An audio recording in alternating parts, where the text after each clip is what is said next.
जय श्री राधे कृष्णा। दोस्तों, मैं आपका दोस्त प्रवीण कुमार एक बार फिर उपस्थित हूँ। दोस्तों, इस समय जो है बहुत ही भयंकर गर्मी पड़ रही है। ये जून का महीना है, ऊपर से इस समय कोरोना महामारी चली, जिसके कारण जो हम लोगों ने हैवी स्टेरॉइड या दवाइयाँ खाई, उसके कारण हमारे शरीर में और गर्मी हो गई, जिनका कि साइड इफ़ेक्ट हमारे शरीर पर पड़ना बहुत ही मामूली बात है। इसका जो साइड इफ़ेक्ट है, जैसे ब्लैक फंगस आ रहा था, तो ये भी उष्मा है, गर्मी है शरीर की, वो निकलती है। ऊपर से इसका अगर आँखों से नहीं निकलेगी तो हमारे लीवर पर या आंतों में गर्मी पैदा कर देगी, उसमें छाले हो जाएंगे, तो आंतों में बहुत ज़्यादा प्रॉब्लम होगी, लीवर में प्रॉब्लम होगी, हमारा पेट फूल जाएगा, मरोड़ होगी। इस टाइप की काफ़ी घटनाएं आती हैं, क्योंकि दवाएं गर्म होती हैं प्रायः, उनके साइड इफ़ेक्ट भी देखने को मिलते हैं, लेकिन कुछ दिन पश्चात कुछ देखने को मिलते हैं, कुछ तुरंत देखने को मिल जाते हैं। तो दोस्तों, इन सब चीज़ों में मैंने जो है एक पौधे का बहुत अच्छा उपयोग बता रहा हूँ आपको, क्योंकि मैंने इसको किया भी है। इस पौधे का जो है, जैसे मैंने अभी जो है महीना भर पहले या 2 महीना से जो भी कोरोना अस्पताल तक में आदमी भर्ती था, उसके दवाइयाँ चल रही थी, उनका पेट फूलने लगता था, मल नहीं सही से होता था, कब्ज बन जाती थी, तो मैंने उसका प्रयोग किया, जिससे उनको जो है काफ़ी राहत हुई। जब पेट में कब्ज बन जाती है, पेट फूलने लगता है, तो गैस अगर बनती है तो गैस ऊपर की ओर भागती है, तो गले में भी छाले हो जाते हैं। तो बहुत लोग डर जाते हैं कि भैया कोरोना तो नहीं हो गया, गले में छाले पड़ गए हैं। वो जो है काफ़ी कहते हैं कोरोना में गले में छाले पड़ जाते हैं। तो उसका एक रीज़न ये भी होता है कि पेट में गर्मी की वजह से, गैस बनने की वजह से भी हमारे गले में छाले निकल आते हैं। तो इससे भयभीत होने की आवश्यकता नहीं होती। हम लोग उसके बेस पे काम करेंगे तो वह बहुत ही जल्दी ठीक हो जाएगा। तो उसके लिए बहुत ही उत्तम पौधा है, बहुत सारी बीमारियों में काम करेगा, या IBS में भी काम करेगा, संघानी में भी काम करेगा, क्योंकि हमारे पेट की कब्ज को, पेट की आंतों को बिल्कुल साफ़ कर देता है, प्रकृति से ठंडा होता है ये। तो आइए दोस्तों, हम लोग इसकी पहचान कर लेते हैं और इसके कैसे उपयोग करना है। और ये हमारी इम्यूनिटी को भी बढ़ाता है, हमारे कफ और खांसी में भी काम करेगा। मतलब एक इस समय की गर्मी और साइड इफ़ेक्ट से बचने के लिए पौधा बहुत ही नंबर 1 का काम करेगा। और ये हमारी सड़कों में पूरे भारत में मिल जाता है। इसका संपूर्ण पौधे का उपयोग किया जाता है, लेकिन जो इसकी फली का गूदा पंसारी के यहाँ मिल जाएगा, नहीं जानते तो वहाँ से भी ले सकते हैं। तो आइए दोस्तों, इस पौधे को पहचानते हैं। तो दोस्तों देख लीजिए, ये है वो पौधा। ये मध्यम वर्गीय आकार का पौधा होता है, ना ज़्यादा बड़ा होता है जैसे बहुत बड़ा पौधा हो जाए, ना ज़्यादा छोटा पौधा होता है। इसकी छाल सफ़ेदी लिए हुए होती है। इसके पत्ते जो दोस्तों होते हैं जामुन के तरीके से होते हैं, इसमें पीले कलर के पुष्प लगते हैं। और इसके मुख्य पहचान फलियों और फूलों से ही ज़्यादा आसानी से हो जाती है। इसकी देख लीजिए दोस्तों, पत्तियां जामुन से मिलती जुलती होती हैं। ये देखिए, जामुन के आकार की पत्तियां होती हैं इसमें। पुष्प ये देख लीजिए पीले होते हैं और झुमका नुमा, जिस प्रकार झूमर होती है उस प्रकार से इसमें फूल लगे रहते हैं। और जब ये फूलों का ऋतु होगा, जैसे अब तो मान लो फूल झड़ गए हैं, लेकिन जब फूलों से पूरा पौधा आच्छादित रहता है, बिल्कुल पीले कलर का पूरा पौधा होगा। ये देख लीजिए झुमके नुमा, इसमें सुंदर पुष्प लगते हैं। इसमें प्राकृतिक गंधक की मात्रा होती है दोस्तों। यह पौधा हमारे चर्म विकार, कब्ज, IBS, कफ, खांसी, हमारी इम्यूनिटी को भी बढ़ाता है। बहुत ही काम का पौधा है दोस्तों। यहाँ इसके दोस्तों इन फूलों का जो है, जब ऋतु आ जाए तो उसका गुलकंद बनता है। इसके फूलों को तोड़कर और जो किसी शीशे के मर्तबान में रख लेते हैं और उसमें मिश्री मिला देते हैं, धूप में रखा रहने देते हैं, मिला के रख देते हैं, तो इसका गुलकंद बन जाता है। और गुलकंद भी हमारे पेट के लिए बहुत ही हितकारी होता है दोस्तों। ये देखिए दोस्तों, ये उसी का थोड़ा पुराना पेड़ है। इसमें जो है फलियां भी लगी हुई हैं अभी। तो फलियों से इसकी पहचान बहुत आसानी से हो जाती है, क्योंकि इसमें फली बिल्कुल अलग टाइप की आती है, लंबी लंबी फली लगी रहती है दोस्तों। ये देखिए, इसकी फलियाँ लंबी लंबी लगी हुई हैं, कम मात्रा में। इसके बाद इसमें फूल के बाद हरी फलियां आ जाएंगी, उनका रायता भी बनाकर खाया जाता है पेट संबंधी समस्याओं में। लेकिन इस फली का जो गूदा होता है वो हमें पंसारी के यहाँ से मिल जाता है, या इन फलियों को जो है गूदा निकाल के भी हम स्वयं रख सकते हैं। अगर ना मिल रहा हो तो पंसारी के यहाँ से इसका गूदा ले लेते हैं, उसका भी हम उपयोग करते हैं, जो कि हमारे पेट रोगों में बहुत अच्छा काम करता है। कब्ज को मिटाएगा, पेट में जो लीवर होता है उसको जो लीवर में जो गर्मी बढ़ जाती है उसको भी शांत कर, मतलब ठंडा होता है। हर टाइप से पेट में जो है बड़ी आंतों की सफाई करेगा। तो ये सब काम करेगा दोस्तों। उम्मीद करता हूँ आप इस पेड़ को पहचान गए होंगे दोस्तों। ये हमारे लिए बहुत ही लाभकारी हितकारी पेड़ है। इस समय इसकी फलियाँ लगी हुई हैं और ना ही फलियाँ हो तब भी इसके पत्तियों का प्रयोग कर सकते हैं पेट में कब्ज के लिए।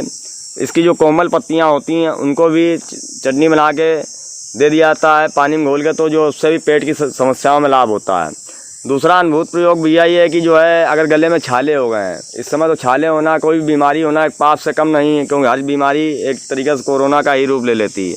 अगर गले में छाले हो गए पेट में कब्जियत रहने की वजह से, तो आप जो है इसकी छाल को गर्म करके उसके पानी से गरारे करेंगे तो आप देखेंगे बहुत ही चमत्कारिक लाभ होगा छालों में।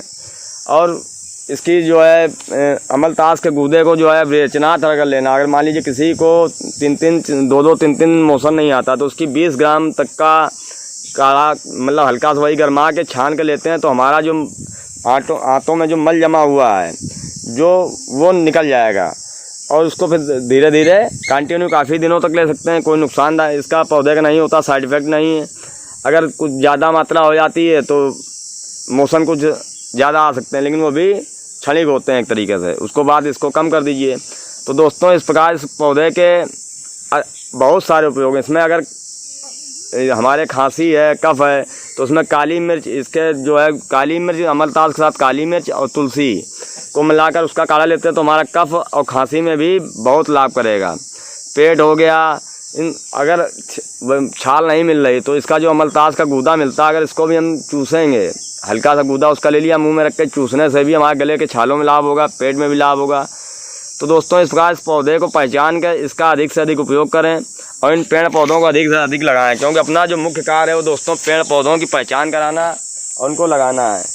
यहाँ आप देखिए सब विभिन्न प्रकार के पेड़ पौधे लगे हुए हैं। ये बाबा जी का आश्रम है, चिमटा वाले बाबा जी की मैंने आपको फ़ोटो एक बार वीडियो भी डाली चिमटा वाले बाबा जी की, जो बहुत बढ़िया भजन गाते हैं। वो आयुर्वेदाचार्य भी हैं, साधु संत भी हैं, तो उनके पास इन सब लोगों के पास सानिध्य में बैठने से या इनके पास आने से काफ़ी सारी जानकारियाँ भी मिलती हैं, जिनको मैं आप तक पहुँचाता रहता हूँ।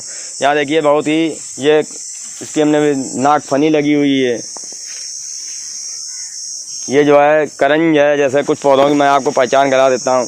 ये देखिए छुई मुई, ये सफ़ेद छुई मुई है दोस्तों। ये सब पौधे तैयार हो रही हैं, यहाँ पे पेड़ लगाए हुए बाबा जी ने। तो इस प्रकार दोस्तों जो है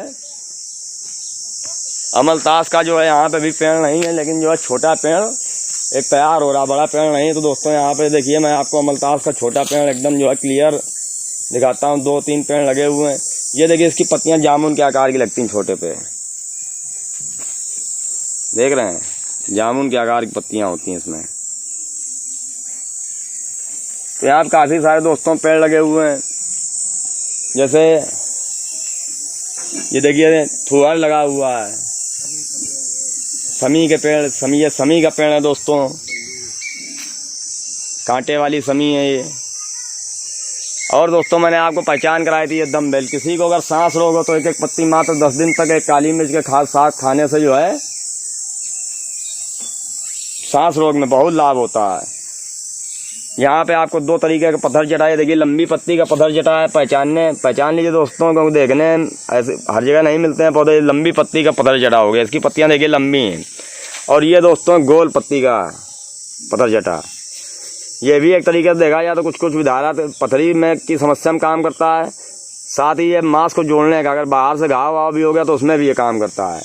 ये दोस्तों नागदोन का पौधा है, जिसको विस्मार हमारे यहाँ बोलते हैं, लेकिन ये नागदोन है। पाइल्स रोग में बहुत बढ़िया काम करता है दोस्तों ये। यहाँ ऐसे बहुत विभिन्न प्रकार के पौधे लगे हुए हैं।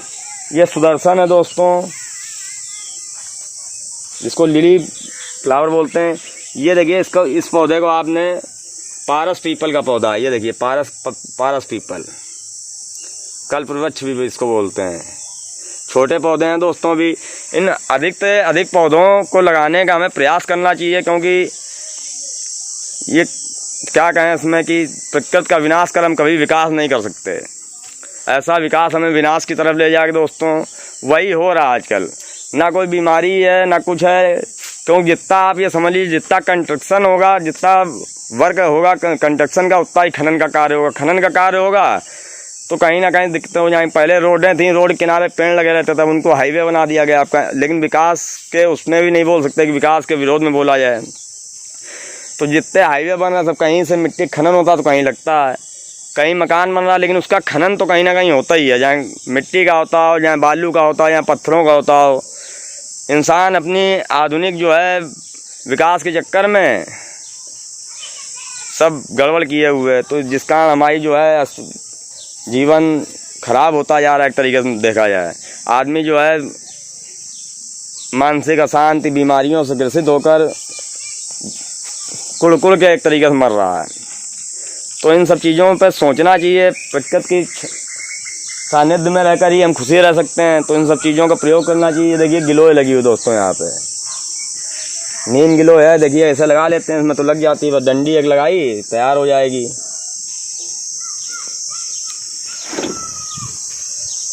तो इसी के साथ दोस्तों इस अमलतास के पौधों का और प्राकृतिक चीज़ों का, आयुर्वेद का अधिक से अधिक उपयोग करें, अपने जीवन को सुखी बनाएं, मानसिक शांति रखें। इसी के साथ मैं अपनी वाणी को विराम देता हूं दोस्तों। धन्यवाद। जय हिंद, जय भारत, जय आयुर्वेद।